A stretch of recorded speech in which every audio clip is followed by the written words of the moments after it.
Hey guys, welcome back to Clownfish TV. This is Kneon, and we've got another Star Trek update for you. Now, this is coming from Fandom Pulse, and I got to give a hat tip to them and also a hat tip to Geeky, who sent this over. I totally missed this, but apparently Paramount has privated the first episode of Star Trek Starfleet Academy after the launch didn't go so well for them. So we don't know, though, if they did that because they're trying to push people over to Paramount Plus to watch it, because we know the watch time over there is not great, despite what they're trying to say, or if they just couldn't take the heat and they pulled it down because the bigots and the chuds and the homophobes and the yada, yada, yada, you know, a lot of actual Star Trek fans are not happy with the direction of the show.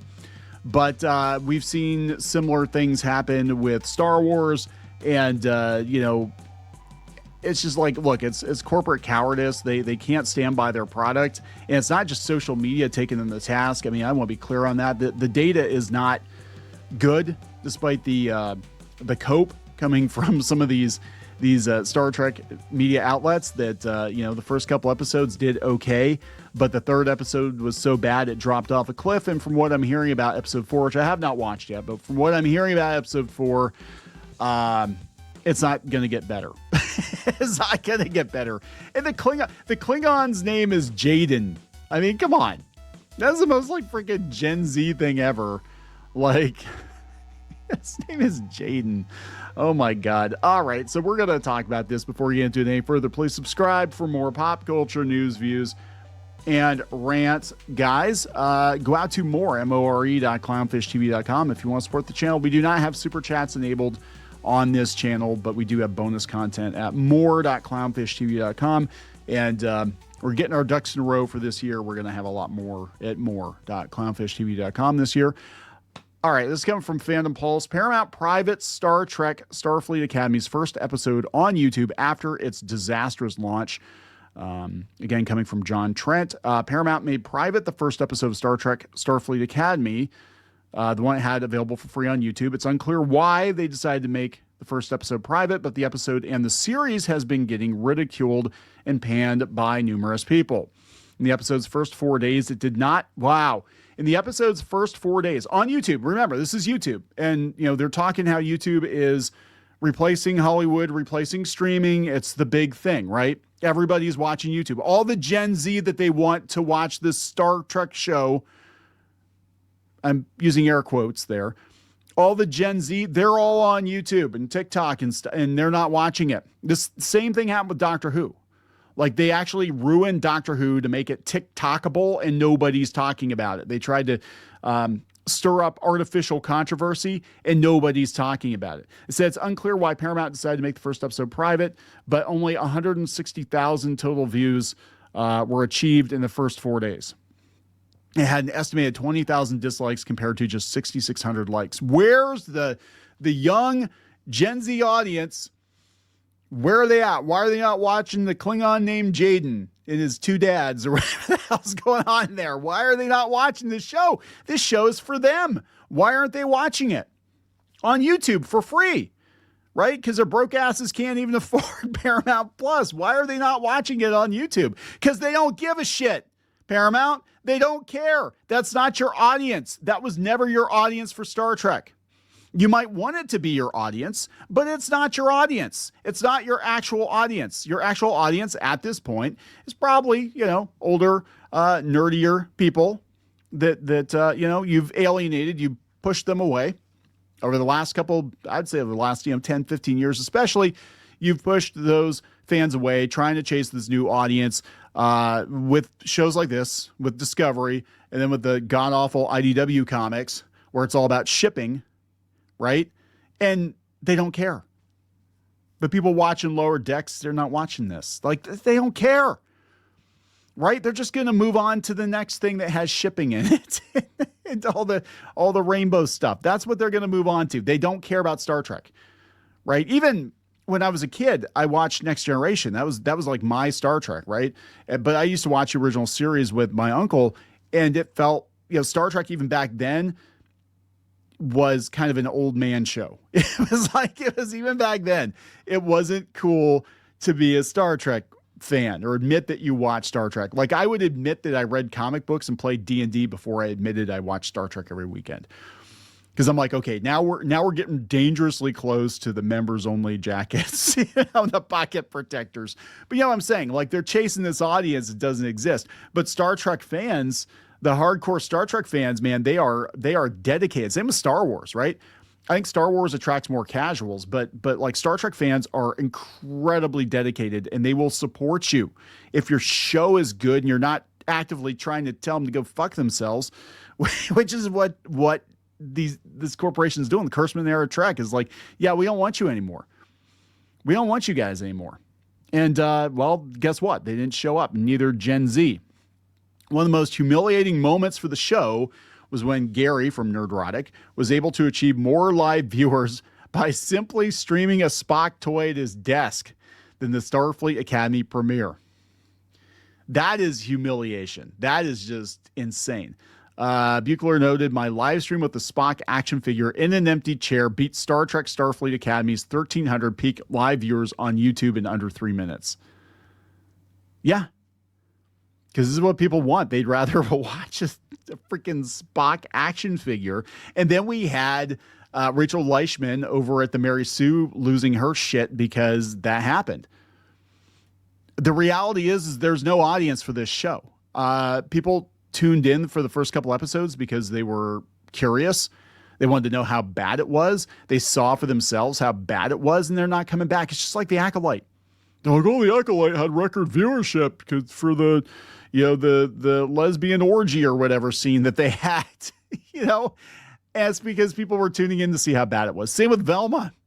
They tuned in to see how bad it was, and HBO stupidly thought that, wow, this is record viewership, guys. It's great. Everybody. No, they're laughing at you. They're not laughing with you. They're not enjoying the show. And I think these people really think their stuff is that amazing that people are like, well, if we can just get the bigots there, they'll realize that this show's really, really good. It's like, no, not everybody's your boy Zach. Okay. It's like most people aren't even going to give it a chance at this point. And it has nothing to do with the YouTubers. And that's the thing. Everybody's trying to blame these YouTubers. These YouTubers are basically speaking for the voiceless, the masses who are not watching your shit.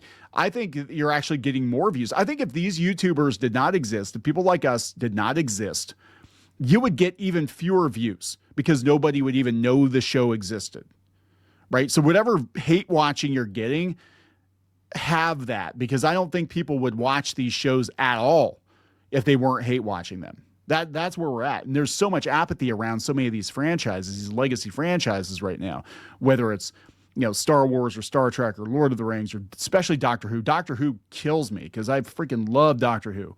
And just nobody cares. Star Wars, I to this day, and I've told you guys before, I have a hard time watching the original trilogy because I know where it all goes. And it's like, it guts me because that was the thing, Geeky and I especially were huge Star Wars fans. She's actually a character in an expanded universe book. That's how big of a fan she was. And we just don't care. She cares more than I do. She still likes her Ewoks, but I don't care. I'm over it. And it's sad because you see what happens when these corporations come in and take over these franchises, and you lose the people that actually made them great in the first place. And Star Trek, I mean, to be fair, Star Trek started changing right after Gene Roddenberry died. Berman era Star Trek, 90s Star Trek was, definitely Deep Space Nine was really good, but there was some, Voyager, I never really got into Voyager. I'm going to be honest. Voyager was really hit or miss for me. And there's some of the worst episodes of all time in Voyager, like the one where they turn into like salamanders and shit because they went too fast. I was like, what is this, like Sonic the Hedgehog fan fiction? But yeah, there were some bizarre episodes of Voyager. I did not like Voyager that much. 7 and 9 was cool, but it became the 7 and 9 show. She was like the Urkel of Voyager. Once she came in, the whole series was just, we had like too much Borg. It was a smorgasbord.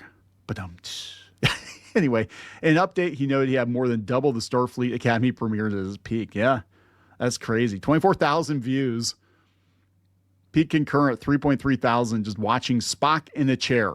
While it's unclear why Paramount made the episode private, It's possible it did so because the episode was doing the opposite of its intended purpose, which would be to drive viewers to Paramount Plus to become subscribers and watch the rest of the series. Yeah, it dropped off a cliff after episode 3. If they could watch first episode or 2 on YouTube for free and they're like, yeah, this is shit. I'm not going to subscribe for this. It's likely the episode might have been having the opposite effect. Yeah. While it's impossible to determine this, all indications is that the show is performing poorly on Paramount Plus. First, the show has fallen to the bottom of the top 10 most viewed shows on Paramount Plus. Not overall. You would expect a new Star Trek show to be one of the top stream shows, especially since there's hardly any competition right now. But no. It's fallen off a freaking cliff. So it briefly made the top 10 list following the release of the 3rd episode. Flix Patrol reports it was the 9th in the US on the 24th. Then it dropped off again. It was no longer on the list the next day. Following the release of the 4th episode yesterday, it managed to get into the 10th spot, number 10. So it's declining week after week because people are tuning out. The show did not make Lumiate's top 10 chart for the week of January 16th through the 22nd. The first 2 episodes premiered back on January 15th, and thus a majority of the watch time would have occurred this week. Yeah, nobody's watching a show. Nobody's watching it. Now, everybody's going to be like, well, it already got greenlit for a second season. I'm like, bitch, they greenlit a second season before the first episode even premiered. And I think it was like in before lock. I think they knew the Ellisons were going to gut Star Trek because the Ellisons personally the Ellisons are the guys who own Paramount. Dave Ellison and his dad, Larry Ellison, who has Oracle. And they're big Trump supporters, and people don't like them because they're big Trump supporters, right? But beyond that, they are huge Trekkies, I guess. And they've said before they want to fix Star Trek, so they're not doing any more Chris Pine movies. Reportedly, they're getting rid of Kurtzman era Star Trek, and this is just the last gasp of it. And I'm kind of hopeful that they'll do something with it that's reminiscent of Star Trek. I mean, I know it's there. You can see little pieces of it here and there. Picard season 3, there's a glimmer of it there. Some episodes of Strange New Worlds, there was a glimmer of it. Like, I think you can salvage Star Trek. You got to get rid of the Kelvin timeline completely. Just, it never happened. Blink it out of existence. But yeah, it said the only outlier. Okay, so the only outlier, all these signals that the show is performing poorly, is an analysis done by Ted Linhart, who claims the show's 2-episode premiere collected 2.1 million viewers for the first 8 days of 2 episodes. He asserts that this is all above full season averages for the recent notable Star Trek series Strange New Worlds and Picard season 3. Yeah, so there's like one guy who's like, no, it's fine. No, it's not. I mean, that's bad. I did not realize that it only had 160,000 views. You could watch the episode for free. It only had 160,000 views on YouTube. And I think what's going to happen, like Hollywood is rushing to go to YouTube to be like, oh, we're going to reach a bigger audience and blah, blah, blah, blah, blah. I think what's going to happen is they're going to go to YouTube and they're going to get their asses kicked.